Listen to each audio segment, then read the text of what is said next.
자, 오늘 말씀의 제목은 내 양을 먹이라. 내 양을 먹이라 합니다.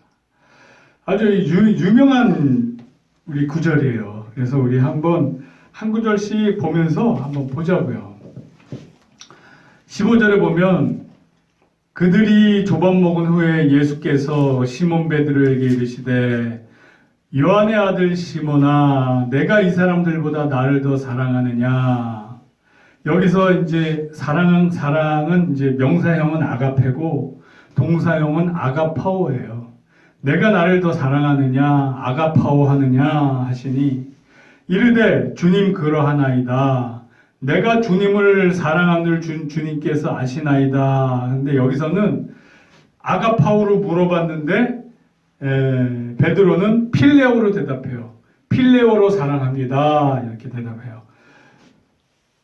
이르시되 내 양을 먹이라 하시고 이제 여기 우리 15절에서 우리가 알 수 있는 게 이 사람들보다 네가 나를 더 사랑하느냐 그래요. 이 사람들보다 더 나를 사랑하느냐. 즉 예수님보다 더 사랑하는 그 무엇이 있으면 그 자체가 우상숭배가 되는 거예요.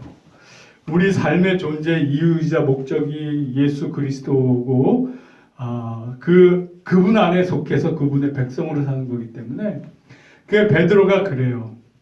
그러하나이다. 내가 주님을 사랑하는 줄 아나이다. 주님께서 아나이다. 그래요. 그러니까 예수님은 여기서 확인하고 싶으셨던 거예요. 너 혹시 그동안에 나보다 더 세상을 사랑하는 우상숭배를 하지 않았니? 이렇게 한번 체크를 하시는 거예요. 이 사람들보다, 즉 세상보다 나를 더 사랑하느냐. 그러니까 이 베드로가 바로 그냥 거침없이 주님을 더 사랑하나이다. 그러니까 수제자로서 기본은 된 거예요. 기본은 된 거예요. 제가 이 세상 그 누구보다 그 무엇보다 예수님을 더 사랑하나이다. 우리 크리스찬의 본분이에요. 피값 주고 우리를 살리셔서 우리는 다 그분의 소유이기 때문에 그분을 가장 우선순위에 첫 순위에 두고 그분을 사랑하고 그분의 뜻대로 살아야 되는 게 우리의 올바른 자세가 되는 거예요. 아멘. 아멘이요. 아멘. 이제 이 부분을 생각할 때 마음에 좀 찔림이 있으면 그때는 조금씩 제가 내 스스로 어떻게 해야 주님 뜻대로 살 수 있을까 하고 조금씩 순종하면 돼요. 내가 할 수 있는 범위 내에서 과연 나한테 주신 사명이 뭐고 내가 무엇을 하면 하나님 뜻에 맞을까 생각해서 조금씩 이렇게 노력해 나가면 돼요. 자, 16절에 보면 이게 예수님이 또 물어보세요. 또 두 번째 이르시되 요한의 아들 시몬아 내가 나를 사랑하느냐. 여기서도 아가파오 하느냐 하고 물어봐요. 아가페 동사형이죠. 이르되 주님 그러하나이다. 내가 주님을 사랑하는 줄 주님께서 아나이다. 여기서 또 필레오로 대답해요. 필레오로 사랑하나이다. 이르시되 내 양을 치라 하시고 예수님은 계속 아가페로 이렇게 물어보는데 이 베드로는 필레오로 계속 대답해요. 필레오는 보통 헬라에서 친구들끼리의 사랑을 필레오라고 그러잖아요. 아가페는 뭐예요? 그 신적인 사랑, 완전히 그 온전한 사랑을 뜻하는 거예요, 사실. 그래서 하나님을 사랑하고 이웃을 사랑하라 할 때 거기서는 아가파오가 쓰여요. 아가파오. 근데 이제 베드로는 계속 필레오로 친구 사랑하는 사랑으로 필레오로 대답을 해요. 지금 그러고 있는 상태예요. 아직까지는. 자, 17절에 세 번째 이르시되 요한의 아들 시몬아 내가 나를 필레오 하느냐 하시니 주께서 세 번째 내가 나를 사랑하느냐 하심으로 베드로가 근심하여 이르되 주님 모든 것을 아시오매 내가 주님을 필레오 하는 줄 주님께서 아시나이다. 예수께서 이르시되 내 양을 먹이라. 예수님께서 두 번은 네가 나 아가페 하느냐? 네가 나 아가페 하느냐? 이렇게 묻다가 베드로가 계속 필레오 합니다. 필레오 합니다. 그러니까 예수님이 말을 바꿔요. 그래. 그러면 세 번째 네가 나를 필레오 하느냐? 예수님이 오히려 이 제자한테 맞춰주는 거예요. 그러니까 베드로가 이제 약간 근심스러운 거예요. 세 번째 물어보시니까. 네. 내가 주님을 필레오 하는 줄 주님이 아시나이다. 자, 그러면 일반적으로는 아가페와 필레오와는 약간 차이가 있어요. 아가페는 아까도 얘기했듯이 하나님이 우리를 사랑하는 사랑, 주로 온전한 사랑, 전적인 헌신적 사랑을 주로 뜻하고, 필레오 사랑은 친구 간의 우정 사랑 이런 걸 많이 뜻해요. 사실상. 근데 그렇다면 여기서 쓰인 예수님과 베드로의 대화에서는 그런 차이가 있겠냐? 차이가 있겠냐 이거예요. 자, 그러려면 우리 말씀을 한번 찾아봐야 돼요. 요한복음 16장 27절 한번 찾아보자고요. 요한복음 16장 27절. 이는 너희가 나를 사랑하고 또 내가 하나님께로부터 온 줄 믿었으므로 아버지께서 친히 너희를 사랑하심이라. 아멘. 자, 여기 요한복음 16장 27절에서 이는 너희가 나를 사랑하고, 여기서는 아가페가 쓰인 게 아니라 필레오가 쓰였어요.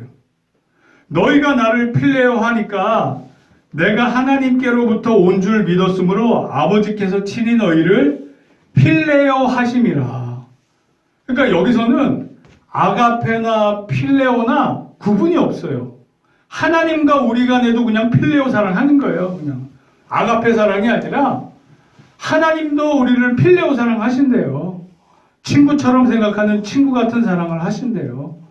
자, 그럼 한 구절 더 찾아보자고요. 확실하기 위해서 요한복음 15장 12절로 14절 한번 찾아봐요. 요한복음 15장 12절. 내 계명은 곧 내가 너희를 사랑한 것과 같이 너희도 서로 사랑하라 하는 것 이것이라. 사람이 친구를 위하여 자기 목숨을 버리면 이보다 더 큰 사랑이 없나이니 너희는 내가 명하는 대로 행하면 곧 나의 친구라. 아멘. 자, 여기서는 내가 너희를 아가페한 것 같이 너희도 서로 아가페하라 하는 이것이니라. 이제 아가파오라고 쓰였죠, 동사형으로. 사람이 친구를 위하여 자기 목숨을 버리면 이보다 더 큰 사랑이 없나니. 여기서도 아가페가 쓰였어요. 너희는 내가 명하는 대로 행하면 그건 나의 친구라. 너희가 아가페로 서로 사랑할지라도 친구를 위하여 목숨을 버리는 사랑이 제일 큰 사랑인데, 그러면 친구를 위하여 목숨을 버리는 사랑은 아가페예요, 필레오예요? 아가페 사랑인데 친구 간의 사랑은 필레오라고 하잖아요. 그죠? 응? 친구 간의 사랑은 필레오란 말이에요. 그러니까 친구를 위하여 자기 목숨을 버리는 사랑은 아가페이지만 필레오란 말이에요. 왜? 하나님 예수님이 우리를 친구 삼아줬잖아요. 하나님 예수님이 우리를 친구 삼아줬기 때문에 아가페 사랑이지만 필레오 사랑이 되는 거예요. 이게 하나님의 은혜인 거지. 아가페 사랑이지만 필레오 사랑이 되는 거예요. 그래서 여기 요한복음에서 아가페 사랑이나 필레오 사랑은 의미가 없어요. 두 개로 나눌 필요가 없어. 왜? 하나님이 우리를 친구 삼아주셨고 예수님이 우리를 친구 삼아주셨기 때문에 그 사랑이 아가페 사랑이지만 동시에 필레오 사랑이란 말이에요. 왜? 친구 간의 사랑이니까. 친구 간의 사랑이니까. 신과 인간의 사랑이지만 이게 친구 간의 사랑인 거예요. 이게 하나님의 은혜인 거예요. 아멘. 아멘. 우리는 감사해야 돼요. 우리를 친구 삼아 주셨다는 거 감사해야 돼요. 친구는 뭐예요? 동격이 돼야 친구 되는 건데, 친구들 사이에서도 우리 친구 먹자 그러면 그때부터 동격이 되잖아요. 이 예수님과 베드로의 이 대화 관계는 예수님이 자연스럽게 베드로를 회복시키는 그런 대화법이에요. 대화를 통해서 회복시키는 그런 방법이에요. 그러면서 우리가 삶에 의미가 있으려면 내 삶의 존재에 의미가 있어야 돼요. 저는 요즘 가끔 그런 생각을 해요. 삶이 너무너무 무의미해. 제가 진짜 예수님을 안 믿었으면 정말 이 허무주의자가 됐겠다. 사는 게 너무너무 무의미한 거예요. 이게 살아보니까 별 의미가 없어요. 별 재미도 없고 의미도 없고 살아보는 게 아니라 살아지니까. 그냥 사는 거예요. 그냥. 근데 예수님을 알고 믿고 이렇게 하나님이 또 불러주시고 사명을 갖고 사니까 이 사명이 내가 이 사명 안에 있을 때 삶의 의미가 있는 거예요. 이건 사도 바울도 그렇게 고백하잖아요. 내가 사는 것은 이제 우리 예수님 안에서 사는 거다. 나는 이미 죽고 예수님 안에서 사는 거다. 그 삶의 의미를 예수님을 통해서 밝힌단 말이에요. 여기 똑같아요. 베드로도 이 상태에서 회복이 안 되면 삶의 의미가 없는 거예요. 한때 자기가 믿고 따랐던 스승님 배반하고 이제 막 방황하는 이런 상황에서 회복이 안 되면 삶의 의미가 없어요. 근데 베드로가 예수님이 사명을 부여하시잖아요. 다시 네가 나 사랑하느냐? 예, 사랑합니다. 그렇다면은 내 어린 양을 먹이라. 또 네가 나 사랑하느냐? 사랑합니다. 그럼 내 양을 치라. 그 세 번 물어보는 거예요. 세 번 부인했으니까 세 번 긍정시키는 거예요. 그러면 네가 나를 사랑하느냐? 사랑합니다. 그러면 내 양을 먹이라. 그러면서 사명감을 다시 회복시키시는 거예요. 그러면 사도 베드로는 삶의 의미가 되찾아져요. 자기 삶에 이런 의미를 찾을 때 삶의 가치를 느끼고 내 삶의 존재의 의미를 찾을 수 있어요. 하나님 안에 온전히 있을 때는 이런 삶의 의미를 찾을 수 있어요. 그래서 예수님이 베드로에게 이 삶의 의미를 회복시키고 있는 거예요. 그리고 이제 예수님이 제자들을 부르실 때 뭐라고 그러셨어요? 주로 우리 사복음서에 보면 나를 따르라 이렇게 부르신단 말이에요. 나를 따르라. 근데 지금 우리 여기 18, 19절에 보면 19절 끝부분에 보면 이렇게 나와 있어요. 이 말씀만 하시고 베드로에게 그러시되 나를 따르라 하시니. 예수님이 처음에 제자들 부를 때 하셨던 말씀을 다시 하고 계셔요. 즉 베드로야 초심을 회복해라. 다시 나를 따라라. 처음에 불렀던 거를 이제 베드로한테 다시 머릿속에 이렇게 새겨주시는 거예요. 베드로야 나를 따르라. 제자로 처음 부를 때 말씀을 반복하고 계셔요. 근데 좀 의미를 또 깊이 새기면서 다시 이제 말씀하시는데 18절에 보면 이렇게 말씀하시죠. 내가 진실로 내게 이르노니 내가 젊어서는 스스로 띠띠고 원하는 곳으로 다녔거니와 늙어서는 내 팔을 벌리리니 남이 내게 띠띠우고 원하지 아니하는 곳으로 데려가리라. 이 말씀을 하시는 베드로가 어떠한 죽음으로 예수님같이 이렇게 십자가형으로 돌아가실 것을 알려주시는 거예요. 어떠한 죽음으로 하나님께 영광을 돌릴 것을 가리키심이라. 이 말씀을 하시고 베드로에게 이르되 나를 따르라. 즉 처음에 제자들 부를 때는 그냥 나를 따르라 했지만 이제는 죽을 거를 말하면서 나를 따르라요. 즉 죽기까지 나를 따르라가 되는 거예요. 업그레이드가 된 거예요. 처음에 부를 때는 제자들 부를 때 그냥 나를 따르라 했지만 이제는 다시 회복시키는 이 상황에서는 한층 더 업그레이드해서 죽기까지 나를 따르라고 말씀하고 계십니다. 죽기까지 나를 따르라. 이제는 업그레이드가 된 거예요. 베드로에게 그 말씀을 하시는 거예요. 너 한때 나를 부인했잖아. 그치? 내가 다시 기회 줄게. 이제는 사람 앞에서 나를 부인하지 말고 긍정해. 그렇게 나를 따라. 죽기까지 나를 따라. 이렇게 말씀하고 계신 거예요. 자, 이거에 관련된 말씀 두 개만 찾아보자고요. 마가복음 12장 29절로 30절 한번 찾아보자고요. 예수께서 대답하시되 첫째는 이것이니 이스라엘아 들으라. 주 곧 우리 하나님을 유일한 주시라. 내 마음을 다하고 목숨을 다하고 뜻을 다하고 힘을 다하여 주 너희 하나님을 사랑하라 하신 것이요. 아멘. 자, 하나님을 어떻게 사랑하라고요? 마음, 목, 뜻, 힘. 마음을 다하여, 목숨을 다하여, 뜻을 다하여, 힘을 다하여. 목숨을 다하여 사랑하는 게 하나님을 사랑하는 자세예요.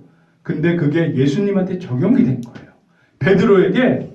베드로에게 하나님을 사랑할 때 목숨을 다해서 사랑하듯이 나를 따를 때 목숨을 다해서 나를 따르라. 이렇게 되는 거예요.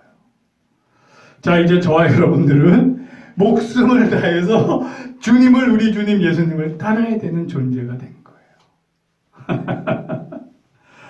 아멘. 아멘. 아멘. 할렐루야. 우리 그럼 한 구절 더 보자고요. 마태복음 10장 32절로 33절.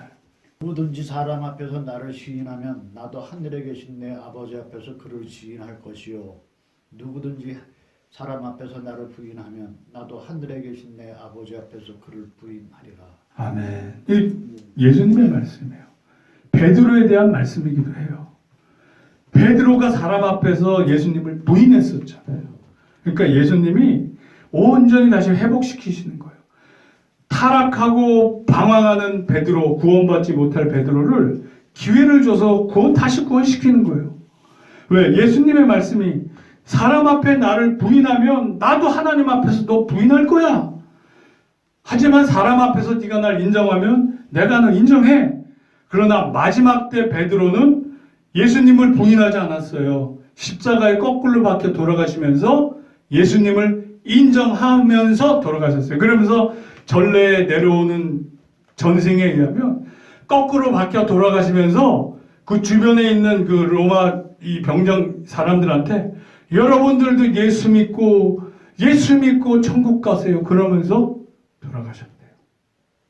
사람 앞에서 예수님을 시인하고 돌아가신 거예요. 그 기회를 주셔서 예수님이 이렇게 말씀하시는 거예요. 이제 너는 나를 따르지만 죽기까지 나를 따르라. 내가 너에게 주는 은행이라. 온전한 구원의 반열에 들어가는 은행이라. 이게 하나님의 은혜인 거예요. 하지만 유일하게 도망가지 않고 예수님 십자가에 같이 있었던 요한은 순교 안 당해요. 혼자.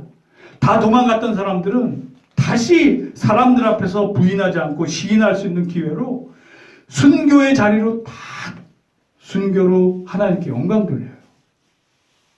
이게 하나님이 우리에게 주시는 은혜인 거예요. 우리가 삶을 살다 보면 나도 모르게 우린 연약하고 부족하고 죄인이다 보니까 죄성이 있다 보니까 남의 마음 아프게 하고 가까운 사람한테 상처 주기도 하고 막 날 실수하고 산 적이 있어요. 그러나 우리가 예수 믿고 영적으로 성장하고 양심이 회복되다 보면 나도 모르게 나의 과거에 연약했던 거 잘못했던 게 양심에 찔려요. 그러면 그때부터는 하나님이 다시 나에게 주신 기회다. 이제는 내가 하나님 뜻에 더 맞게 올바로 살아보리라. 그리고 올바로 사는 거예요. 아멘. 아멘. 그거는 저와 여러분들 다 똑같아요. 왜? 우리 12제자 베드로를 포함한 12제자들도 다 한때 그렇게 죽기까지 따르오리다 해놓고 다 도망갔단 말이에요. 그러다가 나중에는 다 성령 충만받고 새 힘을 얻어서 회개하고 회복하고 진짜 죽기까지 따르는 제자들이 돼서 하나님 이 천국의 큰 기둥들이 된다고 그러잖아요. 계시록에 보면. 그러한 사람들이 됐어요. 저와 여러분들에게도 이렇게 우리는 연약해요. 살다 보면 하나님 사랑, 이웃 사랑 못하고 남의 마음에 내 의도치 않았지만 남의 마음에 대못을 받거나 작은 못도 아파요. 가시도 아파요. 근데 알게 모르게 대못을 박은 적도 있을 거란 말이에요. 나는 이식지 모르지. 그러면 하나님 앞에 우리 항상 겸손하게 우리가 주님 뜻대로 살기를 원합니다. 그러면서 우리 양심이 이끄시는 대로 양심이 우리를 회복시켜 줬잖아요. 하나님이. 그러면 그 뜻대로 그렇게 사는 거예요. 사도 바울도 몰랐을 때는 막 스데반 집사님 막 교인들 막 죽이는데 막 증인 서고 그랬지만 그 다음에는 그냥 자기가 죽기까지 순종하고 따른단 말이에요. 막 돌 맞아서 진짜 죽었다가 다시 살아나는 그런 경험을 하면서까지 여러분들 예수를 믿고 구원받으세요. 여러분들 예수를 믿고 구원받으세요. 그러고 다닌단 말이에요. 이게 바로 하나님의 은혜입니다. 자, 그리고 20절에 보면 20절에서 21절, 22절 보면 베드로가 돌이켜 예수께서 사랑하시는 그 제자, 즉 요한이죠. 요한을 보면서 그 제자가 따르는 거 보니 그는 만찬석에서 예수의 품에 의지하여 주님을 파는 자가 누구니까 묻던 자로다. 이게 요한이에요. 사도 요한. 이에 베드로가 그를 보고 예수께 여쭤되 주님, 이 사람은 어떻게 되겠사옵나이까? 왜냐하면 베드로는 아는 거예요. 다 도망갔지만 요한은 안 도망갔던 걸 아는 거예요. 그럼 뭔가 그러니까 또 예수님이 사랑하는 제자라고 이렇게 막 사랑받는 제자란 말이에요. 그러니까 이제 이걸 저 사람은 어떻게, 저는 그런 십자가에 돌아가 죽지만 저 사람은 어떻게 되나 한번 물어봐요. 그러니까 예수님 뭐라 하시냐? 예수께서 이르시되 내가 올 때까지, 즉 재림할 때까지 그를 머물게 하고자 할지라도, 즉 몇천 년이라도 내가 그를 그냥 살게 할지라도 내게 무슨 상관이냐? 이건 하나님 주권이다. 각 사람의 생명은 하나님 주권이야. 그건 내 주권이야. 베드로한테 얘기하는 거예요. 너는 나를 따르라. 너는 나를 따르라. 죽기까지 나를 따라. 요한은 내가 알아서 할 거야. 이건 나의 주권이야. 그를 십자가에 못 박혀 죽게 하든 수대로 살다 죽게 하든 그거는 나의 권한이야. 하나님의 권한, 예수님의 권한이야. 이렇게 말씀을 하시고 계신 거예요. 베드로 입장에서도 궁금하잖아요. 그 막내 요한, 예수님한테 귀여움받고 이쁨 받던, 그리고 십자가에서 돌아가실 때도 끝까지 안 도망가고 남아있던, 그러면 쟤는 어떻게 됩니까? 예수님 물어보니까 예수님이, 궁금하지. 그러니까 예수님이 그러시는 거예요. 야, 내가 재림할 때까지 몇천 년 동안 쟤를 살려줄지라도 그게 너하고는 상관없어. 너는 죽기까지 그냥 나를 따라. 여기서 의미하는 거는 하나님이 부르신 우리 각자는 각자의 사명에 충실하는 거예요. 베드로는 요한, 야고보 바라볼 거 없이 베드로는 하나님께 받은 자기의 사명만 감당하면 되는 거예요. 나는 하나님이 나한테 맡겨둔 영혼, 그 영혼을 하나님이 원하시는 대로 천국 갈 때까지 케어하는 역할을 맡겨주셨으면 옆에를 바라볼 거 없이 나는 거기만 집중하면 되는 거예요. 베드로한테 예수님이 얘기하잖아요. 너는 요한이 뭐 어떻게 천년만년 살든 너하고 상관없어. 너는 그냥 죽기까지 나를 따라. 각자의 임무와 사명에만 집중하면 되는 거예요.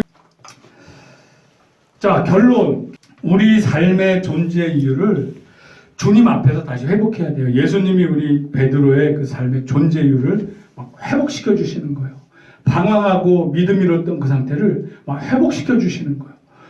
내가 나를 사랑하느냐, 이제 다 해서 자기가 실수했던 거, 이 양심에 찔렸던 거, 내가 배신자라는 그거를 고백을 다시 하면서 회복되고 예수님의 사명 부여를 통해 내가 이 땅에서 살아갈 의미를 되찾게 하시고 다시 처음에 불렀던 것처럼 나를 따르게 하시고, 그러나 이번에는 죽기까지 나를 따르라. 다시 명예회복할 기회를 주시고, 사람 앞에서 네가 나를 부인하면 나도 너를 부인해야 돼. 그러나 네가 사람 앞에서 나를 죽더라도 시인하면 천국의 하나님 앞에서 나는 너를 인정할 거야. 말씀 하나 같이 읽고 마치도록 하겠습니다. 갈라디아서 2장 20절 말씀. 내가 그리스도와 함께 십자가에 못 박혔나니 그런즉 이제는 내가 사는 것이 아니요 오직 내 안에 그리스도께서 사시는 것이라. 이제 내가 육체 가운데 사는 것은 나를 사랑하사 나를 위하여 자기 자신을 버리신 하나님의 아들을 믿는 믿음 안에서 사는 것이라. 아멘. 우리 사도 바울처럼 예수님 따라 예수님 뜻대로 사는 거의 삶의 의미를 찾는 저와 여러분들이 되기를 우리 주 예수 그리스도의 이름으로 축원합니다. 아멘.